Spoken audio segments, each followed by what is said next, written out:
ಪುರುಷ ಜನನಾಂಗಗಳು ಅಥವಾ ಮೇಲ್ reproductive organs ಈ ಕೆಳಕಂಡ ಭಾಗಗಳನ್ನು ಹೊಂದಿವೆ.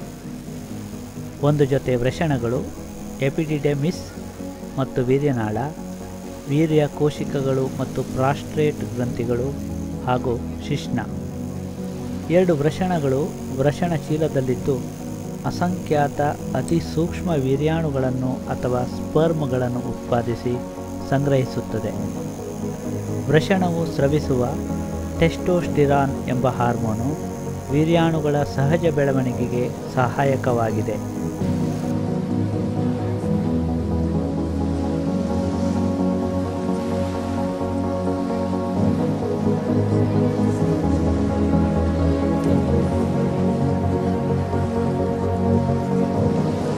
ವೀರ್ಯನಾಳ ಅಥವಾ ಸ್ಪರ್ಮ್ ಡಕ್ಟ್ ಪ್ರತಿ ವೃಷಣದಿಂದ ಹೊರಡುವ ಉದ್ದನೆಯ ನಾಳವಾಗಿದ್ದು, 2 ಬದಿಯ ವೀರ್ಯನಾಳಗಳು ಕೂಡಿ ಮೂತ್ರದ್ವಾರಕ್ಕೆ ಸಂಪರ್ಕ ಹೊಂದಿದ್ದು ಶಿಶ್ನದ ಮೂಲಕ ದೇಹದ ಹೊರಕ್ಕೆ ತೆರೆದುಕೊಳ್ಳುತ್ತದೆ.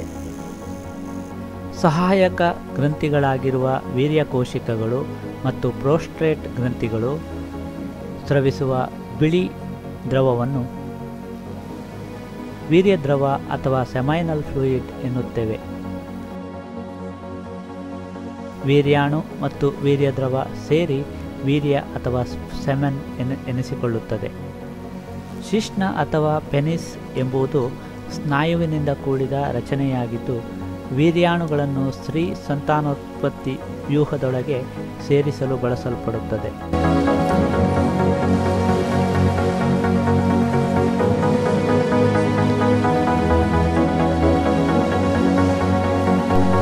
ವೀರ್ಯಾಣುವಿನ ರಚನೆ. ಪುರುಷ ಸಂತಾನೋತ್ಪತ್ತಿ ವ್ಯೂಹದ ವೃಷಣಗಳು ಉತ್ಪಾದಿಸುವ ಸೂಕ್ಷ್ಮ ಕೋಶಗಳನ್ನು ವೀರ್ಯಾಣು ಅಥವಾ ಸ್ಪರ್ಮ್ ಎನ್ನುತ್ತೇವೆ. ವೀರ್ಯಾಣುಗಳ ಉತ್ಪಾದನೆ ಕಾರ್ಯ ಹರೆಯದಲ್ಲಿ ಪ್ರಾರಂಭವಾಗಿ ನಿರಂತರವಾಗಿ ಸಾಗುತ್ತದೆ. ಒಂದು ಬಾರಿಗೆ ವೃಷಣಗಳಲ್ಲಿ ಸಂಗ್ರಹವಾಗುವ ವೀರ್ಯಾಣುಗಳ ಸಂಖ್ಯೆ ಸುಮಾರು 500 ಮಿಲಿಯನ್ಗಳಷ್ಟು. ಅವುಗಳಲ್ಲಿ ಬಹುತೇಕ ನಾಶ ಹೊಂದಿ ಕೇವಲ ಕೆಲವೇ ವೀರ್ಯಾಣುಗಳು ಸ್ತ್ರೀ ಅಂಡನಾಳವನ್ನು ತಲುಪುವುದರಲ್ಲಿ ಯಶಸ್ವಿಯಾಗುತ್ತದೆ.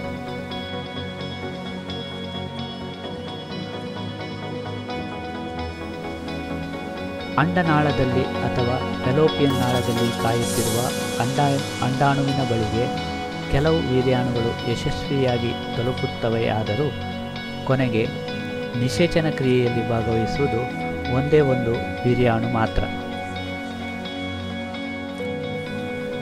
ಪ್ರತಿ ವೀರ್ಯಾಣುವು ತಲೆ, ನಡುಭಾಗ ಮತ್ತು ಉದ್ದನೆಯ ಬಾಲಗಳಾಗಿ ವಿಭಾಗಿಸಲ್ಪಟ್ಟಿದೆ.